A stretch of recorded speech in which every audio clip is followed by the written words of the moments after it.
What's up, weirdos? Shade Tree Surgeon here on the Rocket 3, and I'm doing a video today that a lot of you guys have been asking for, which is basically just a walk around of my 2006 Triumph Rocket 3 now that I have it back and almost all of the custom work I want to do to it is done. For those of you guys who are here and new to the channel, please don't forget to subscribe, like the video, leave me a comment telling me what you think about the Rocket, and I'll give a little bit of backstory before I find somewhere cool to park and do a little filming and show you guys everything I have done to this motorcycle. This is a 2006 Triumph Rocket 3. It has a 3-cylinder 2300cc engine in it, and the bike is absolutely ridiculous. Like, this shouldn't exist. There's no reason for this motorcycle to exist. No, it doesn't make the most horsepower in the world, despite having the largest production engine ever put in a motorcycle,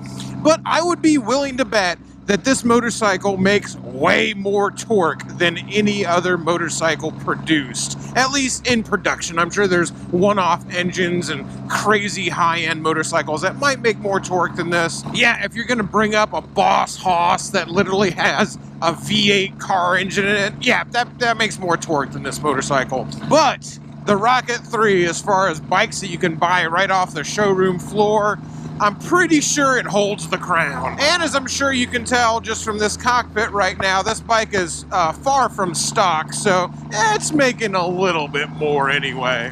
All right, this looks suitably empty enough for me to do a little walk around of the Rocket 3.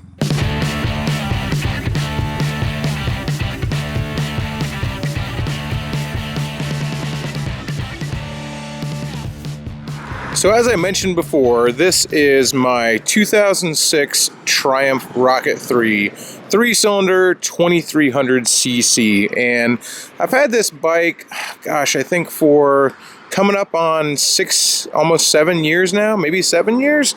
I forget exactly when I got it, but it's been through a lot of iterations. It's been wrecked, it's been rebuilt, it's been put through the ringer. A lot has happened to this bike since I've owned it. Obviously, it was black when I very first got it. I've wrecked it twice. I think it probably has close to 70-some thousand miles on it that I've put on it. Well, I probably put about 60 on it, 60-some thousand miles. I had like 6,000 or 7,000 miles when I bought it. I bought it for almost nothing. Rocket 3s are actually pretty affordable when you buy them used. They don't really hold their value very well.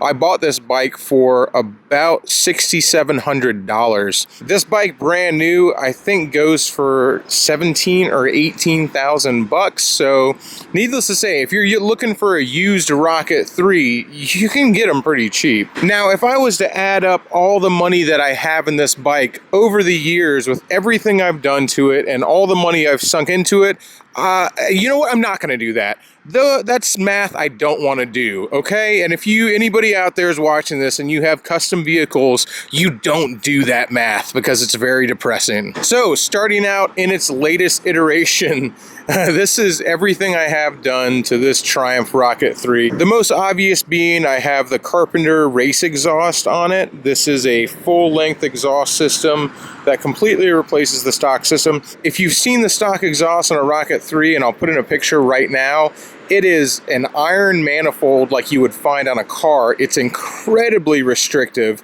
and the difference between this exhaust system and the stock exhaust system is miles and miles more power. It's absolutely one of the biggest differences you could make to the bike. It doesn't seem like it'd be that big of a deal. You say, no, it's just exhaust. But on the Rocket 3, the stock exhaust is so corked up that putting this Carpenter exhaust system on it makes an insane difference. Now, as you can see, it's just pipe. There's no heat shield. I've got my own heat wrap there, but really the only thing the heat wrap does is keep the exhaust from catching your pants on fire. So once you have this exhaust on the bike, if you're not wearing high boots, you will burn yourself, and you will burn yourself badly. Don't get them wrong. This is race exhaust, not everyday fun exhaust. So they don't make a whole lot of considerations for heat or safety. It's completely made to drag every ounce of performance possible from this exhaust system with no other considerations made. Now they do make a new one called the Sidewinder, which is really cool, and it actually has equal length pipes and it curls forward so it's not so close to your feet. And I've heard from some people in the rocket community that exhaust is a lot better. It not only makes more horsepower, but it is a lot more comfortable to ride around with. But I've got this one already, and I actually like the look of this one better than the Sidewinder personally. And of course, from talking about the exhaust, you gotta fire it up. You can't you can't show an exhaust and not do a couple of rev bombs. Let me see, I'm working by myself here, so.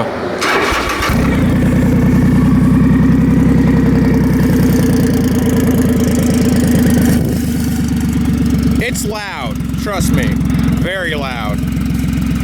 It'll never come out on camera exactly how loud this exhaust is, but it is the trumpet of Gabriel, let me tell you what.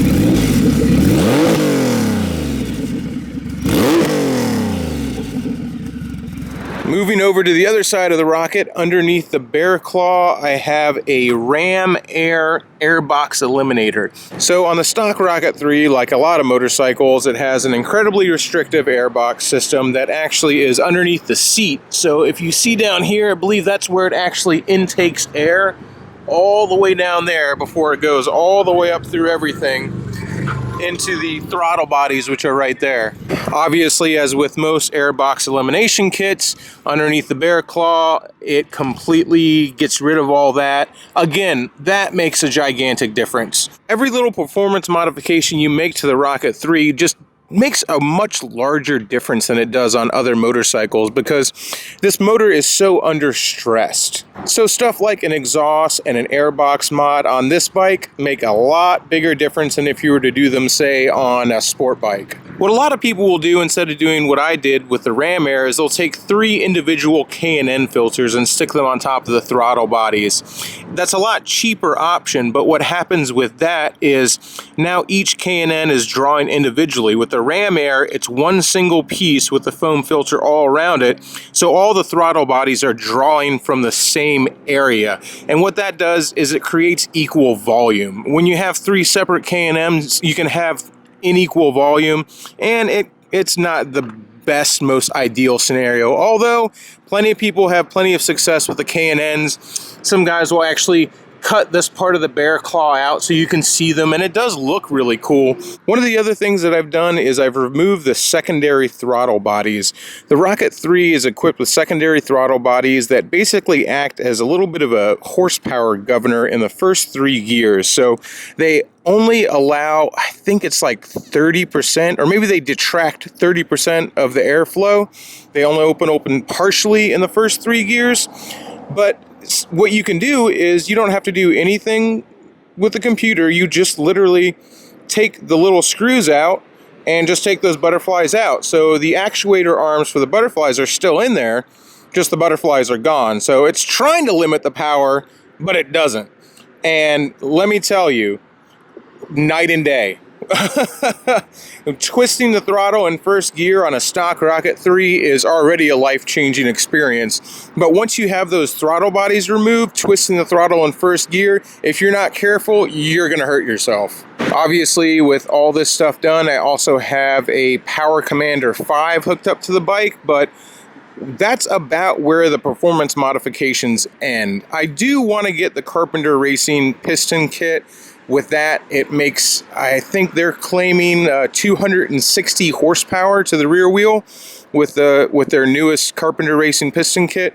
That is an eventual plan for the bike. I just don't have the cash lying around right now. It is pretty expensive. As it sits right now, I've talked to other people with similar modifications, and they're putting down about 160 to 170 horsepower to the rear wheel, and about the same in torque. Like I said, that's it for the performance modifications, but let me tell you, it's not like it needs to make that much more horsepower. I basically just want to do the Carpenter piston piston kit, because at that point, the rocket is in its ultimate form. Okay, we'll go ahead and start up here. As you can see, I've got these black extra thick T-bars on it.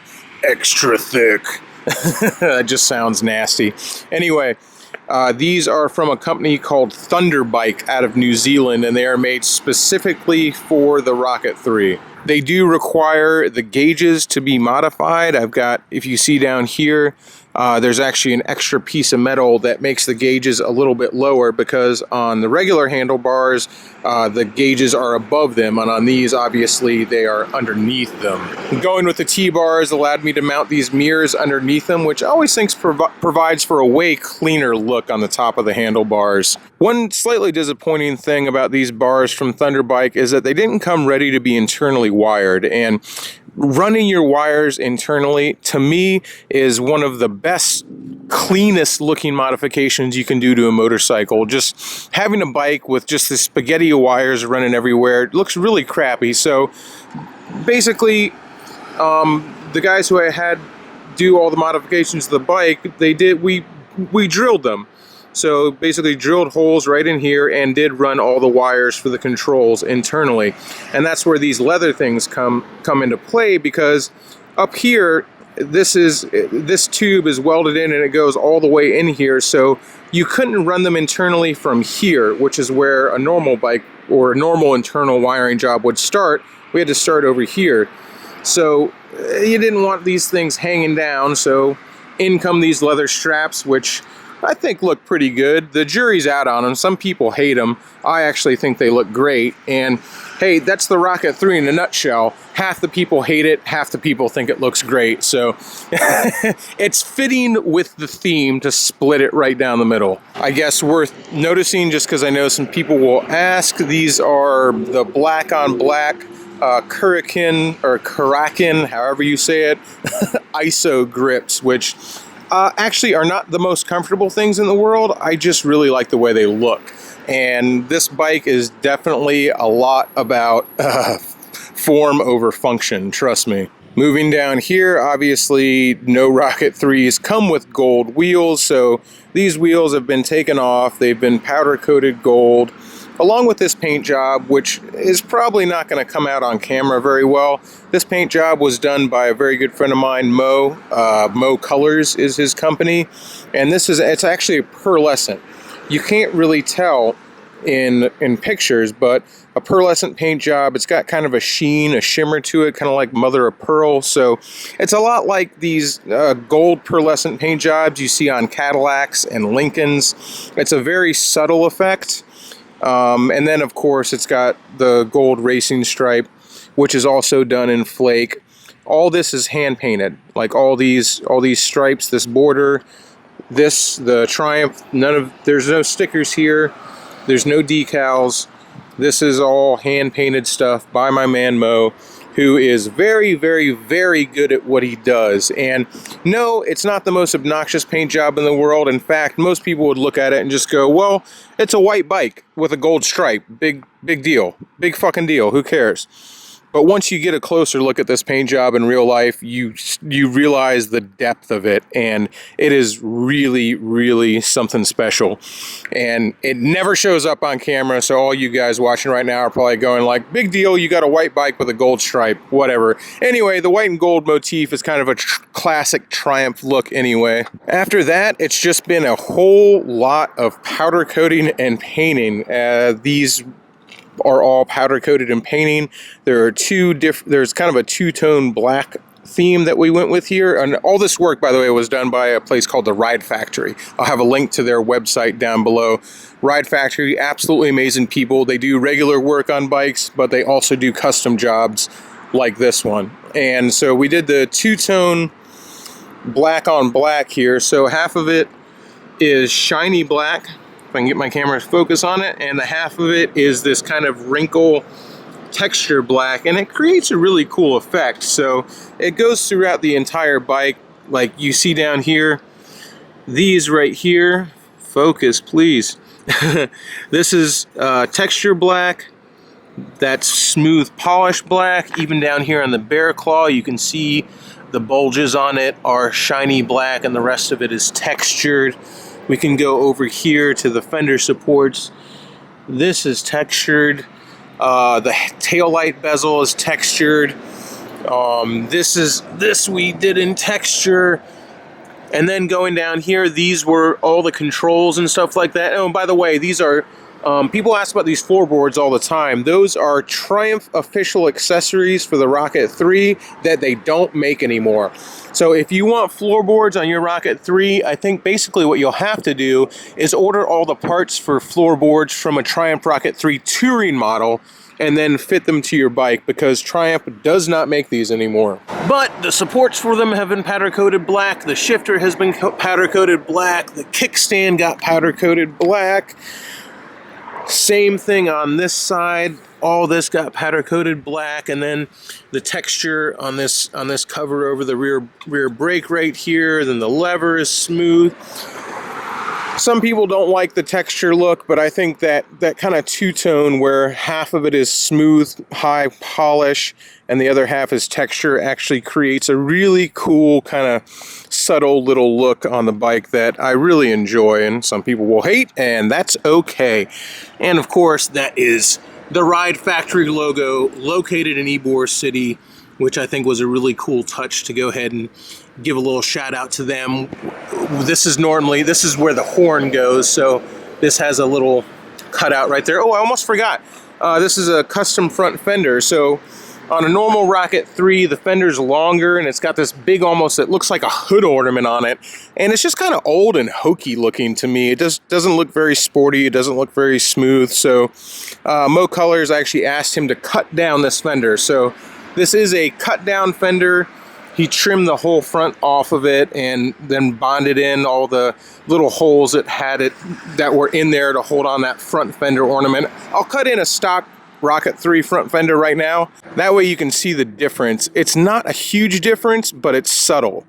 And to me, even though this bike is completely obnoxious and absolutely ridiculous, I feel like since it's so obnoxious that the custom job that I wanted to do on it, I wanted to be subtle. You don't have to make this bike more obnoxious. It's plenty obnoxious enough as it sits right now, being a 2300cc 3-cylinder.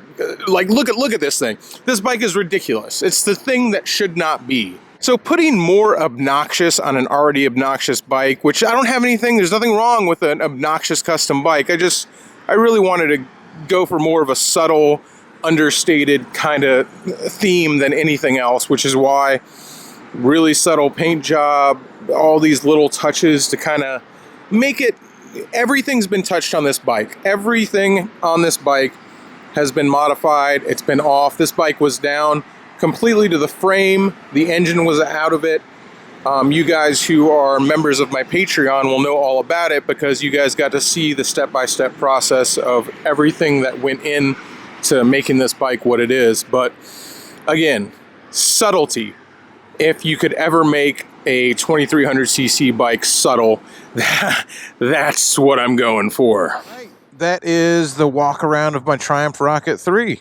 I am absolutely positive I probably missed something that somebody wanted to hear. But if there's something you saw on here that you want to know about, or something specific about the Rocket 3 you're curious about, feel free, leave me a comment, let me know. Or if there's another video you want me to make, if there's some other stuff you'd like to see the Rocket 3 doing, give me some suggestions down below. I'll tell you, I've got a couple other videos planned. I want to do some more acceleration videos so you can see different stuff like 0 to 60, 0 to 100, 60 miles an hour to 120 miles an hour, just kind of all that stuff. I want to do an actual review of the Rocket 3 as well. And I don't know how much it'll be a review as much as it'll be kind of a cautionary tale about people who want a Rocket 3, because trust me, this bike ain't for everybody. Alright, that's going to kind of wrap this video up. As I said before, if you're not already subscribed and you want to see more Rocket 3 content, check out some of my older videos. I've had the Rocket 3 for pretty much the whole time I've had my YouTube channel, so there's a lot of content out there on it. And get ready for more. I'm going to be making more of these videos, so if you're interested in it, please stick around. But that's going to do it for today, and right now I'm heading over to my good friend Jason and Jess's house because my buddy Bobberfett is over there working on Jess's car, and I feel like seeing them for a beer. That's enough filming and enough jacking my jaw today. Time for a cold one.